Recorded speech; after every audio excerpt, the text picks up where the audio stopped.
கர்த்தருடைய நாமம் மெய்ப்படுவதாக. இங்கே ஒரு ஜென்ரேட்டரை பார்க்கிறோம்.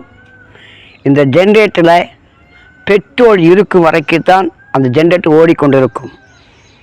இது ஒரு வாழ்க்கையின் சக்கரத்திற்கு அடையாளமாய் காணப்படுகிறது. வாழ்க்கை ஓட்டப்பந்தயத்துக்கு அடையாளமாய் காணப்படுது.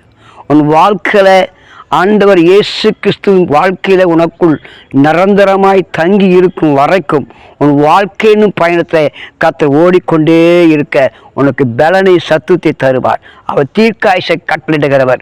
மரணத்தின் பள்ளத்தாக்கில் நடந்தாலும் பொல்லாப்புக்கு வந்தாலும் அதை மாற்றி ஜீவனுள்ள தேசத்தில் வாழ, உயிரோடு வாழ வல்லமுள்ள தேவனாய் கர்த்தரோடு கூட இருக்கிறார். எனவே இந்த எஞ்சினை போல வாழ்க்கை வாழாதபடி ஆண்டவரை முழுமையாக ஏற்றுக்கொண்டு நம்பி அவருக்காய் வாழ்ந்து கர்த்தருக்காய் நான் ஓடுவேன்கிற நம்பிக்கையில் ஓடிப்பார். நல்ல போராட்டத்தை போராடி உனக்கு ஜெயமுள்ள வாழ்க்கை தருகிற அற்புதத்தை செய்கிற வல்லமுள்ள தேவனாய் கர்த்தரோடு கூட இருக்கிறார். கர்த்தருக்கே மகிமை உண்டாவதாக. ஆமென்.